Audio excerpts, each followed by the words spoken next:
I'm Lou Mancuso, the Landing Doctor. I am a CFI with over 7,000 hours and have flown everything from a tail-dragging Husky to a pressurized twin-engine Cessna. I currently fly a Bristol 915 Turbo. I feel safer than I ever have since I started my flying career. Why? Because the Bristol climbs at 1,500 feet per minute. It gets you up to the smooth, cool, clear air in no time at all. I feel safe because of the reliability of the Rotax engine. I love the support and maintenance we have for our planes that are always ready for the next flight. I love the fact that it's a two-seat aircraft. In my career, many times I took friends places to go, and I would be pressured to get them back for their jobs, meet their time schedule, push the weather. I love two-seat plane, me and my girlfriend, no pressure, always wonderful. I love the avionics. The Garmin avionics will make you feel gleeful. They're so easy to use. They have more pixels than the competition. The screens are clear. The autopilot's integrated and simple. Just great, great avionics that were similar to what airlines had many years ago.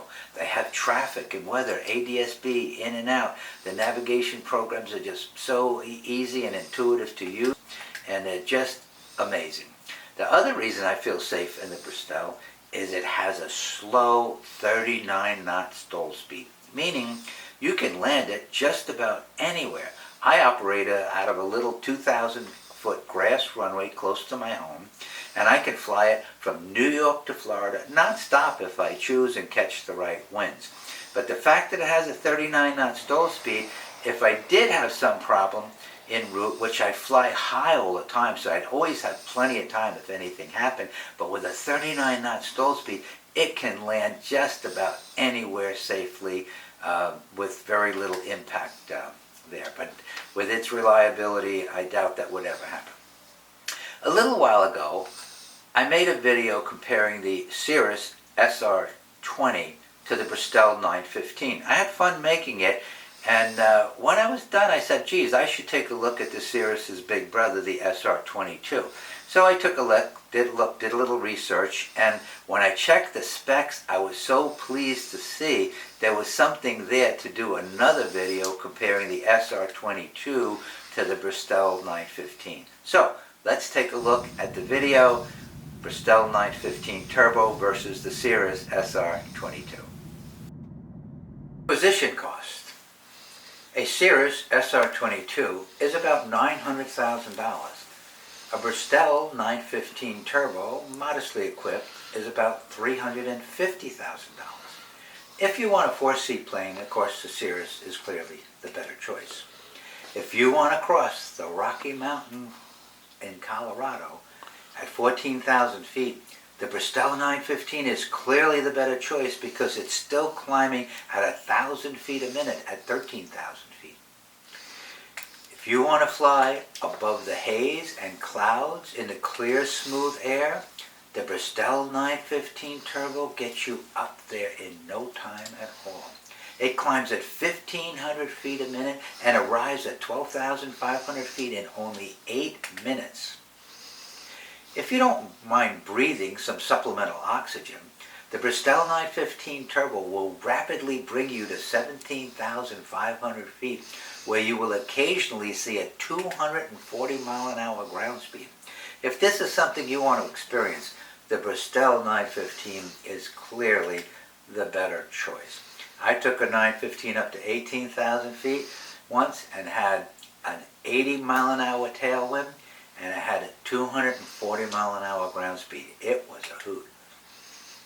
Delivery time. A 915 can be had in about 1 month because 14 months ago we ordered 5 of them, and they're coming every month. The Cirrus SR22 is about 12 months out. In general, you'll find that the 915 Turbo is very economical, fast, comfortable, sexy, and happy on grass runways. The SR22 has 4 seats, but it's a heavier plane, climbs slower, but you would probably find it more comfortable in turbulence. But in a 915, you don't spend any time in the turbulence because you climb right up through it into the smooth, clear air. Service ceiling. The Bristol has a practical ceiling of 17,900 feet, but it is still climbing at 1,000 feet a minute at 17,000 feet, which you need if you want to fly over mountains or get up to the great ground speeds that you get from the tailwinds you get at altitude. The SR-22 has a surface ceiling of 17,500, but that means it can only climb at 100 feet a minute at 17,400. So the SR-22 runs out of oomph because it's heavy and it's not turbocharged.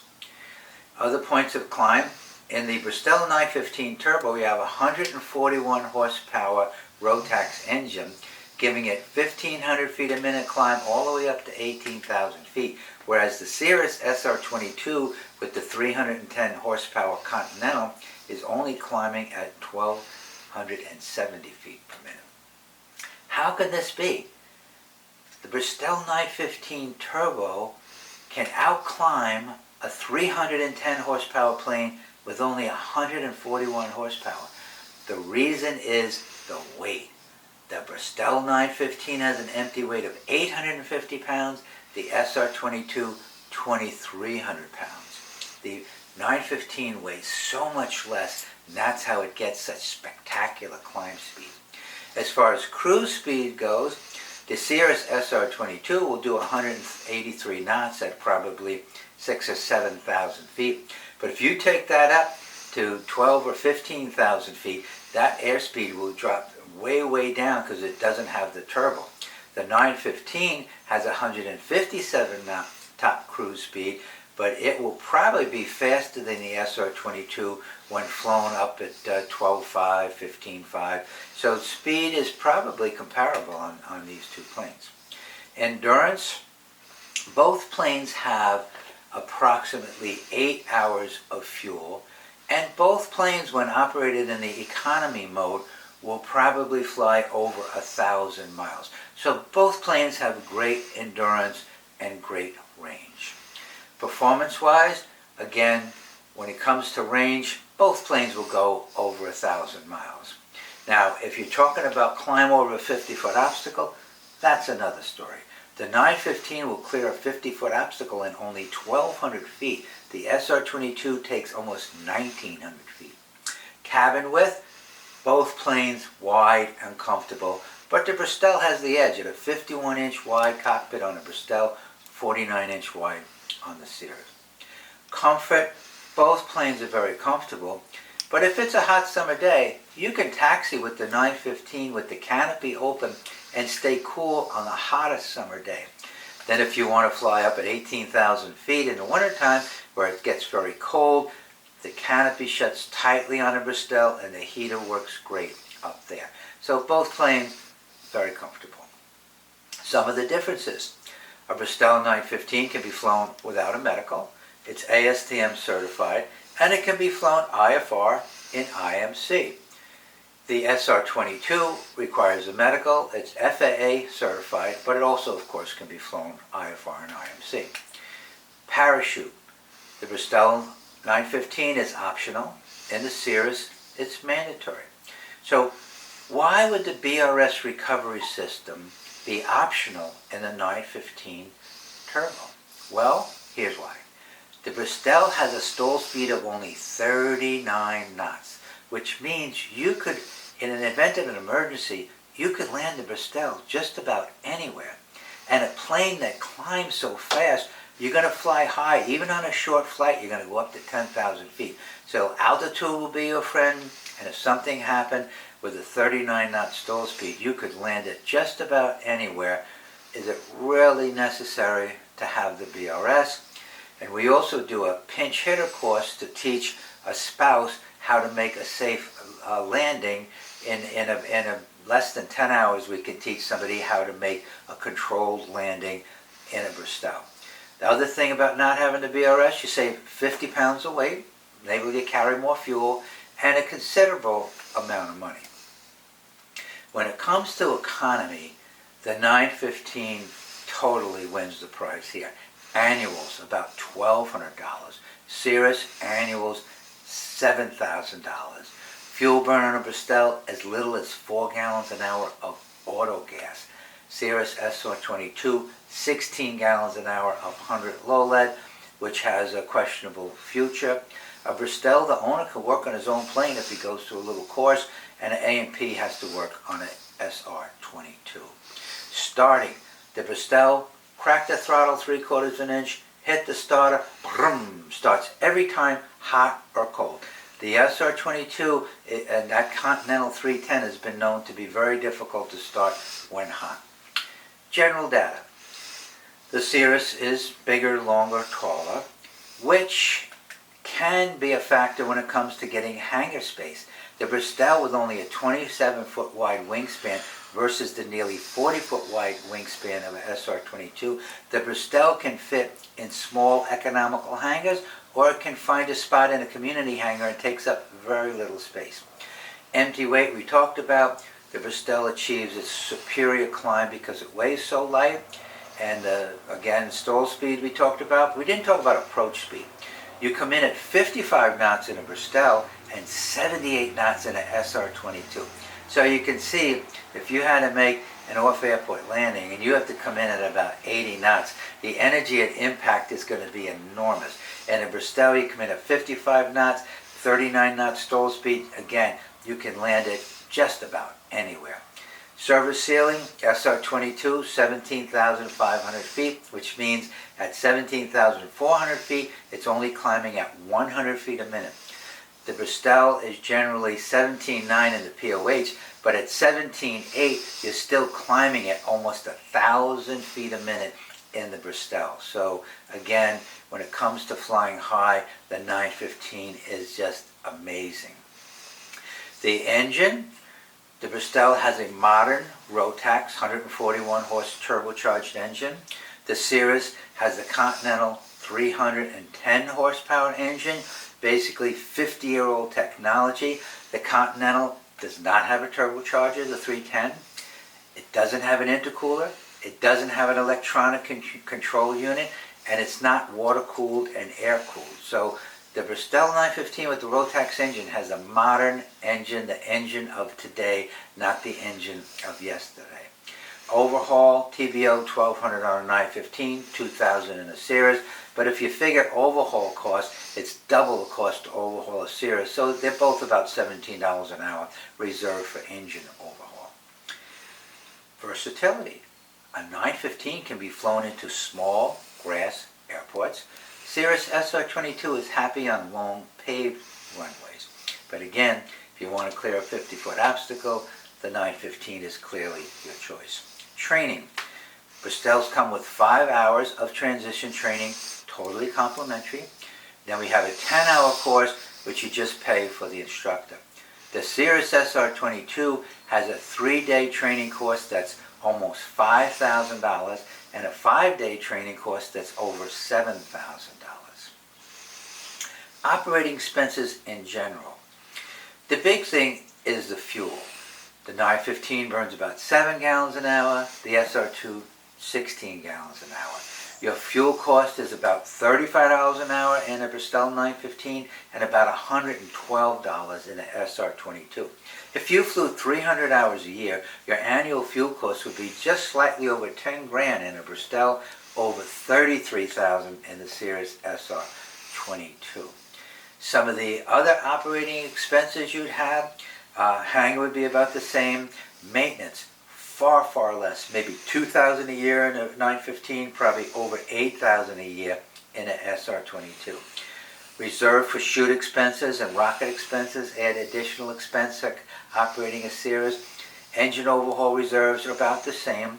Insurance is very similar, but in a Bristol, Sport Flying USA will pay half of your first year's insurance premium because right now insurance is very expensive, but we do believe it will go down. Avionics subscription. In a Bristol, it's about $500 a year. In the Cirrus, it's all certified stuff. It's $1,700 a year just for your subscription on your avionics stuff. So overall, flying 300 hours a year, you could expect to spend $27,000 a year all in for expense to take care of your Bristol 915. The Cirrus SR22 would be over $62,000 a year for your annual operating expense. Next one, warranty. Both planes have 2-year and 200-hour warranty. But if you want to double the warranty, a Bristol is only $4,000 to double the warranty, and SR22 almost $24,000 to double the warranty. That's just not expensive, but it tells you those planes require a lot of maintenance if they have to charge $24,000 for another 200 hours. So let that sink in and tell you what it means and what it's going to cost you, how little it costs you in a Bristol 915 and how much it's going to cost you in the Cirrus SR22. Avionics. Both planes have amazing Garmin avionics. The pixels are more than a competition. The screens are easy to use. The operating systems are practically the same. They both have ADS-B, weather, and traffic. They both have electronic sensory protection, which is an envelope. If you pitch too high or bank too steeply, the autopilot kicks in and takes over, called ESP. Both planes have that. Both planes have a blue level button. You push the button, holds altitude and heading. So the avionics is spectacular in both planes. So as far as that goes, you're going to be gleefully happy with the avionics in both planes. Training. The Bristol 915 has training available in Pennsylvania, multiple locations in Florida, New York, and Missouri. And we can also train a local CFI to do your training. All of our training follows the Landing Doctor training system, which you can learn about at thelandingdoctor.com or on the Landing Doctor channel. And for more information, again, go to thelandingdoctor.com. The Cirrus SR22 training is excellent. Engine safety, engine operations.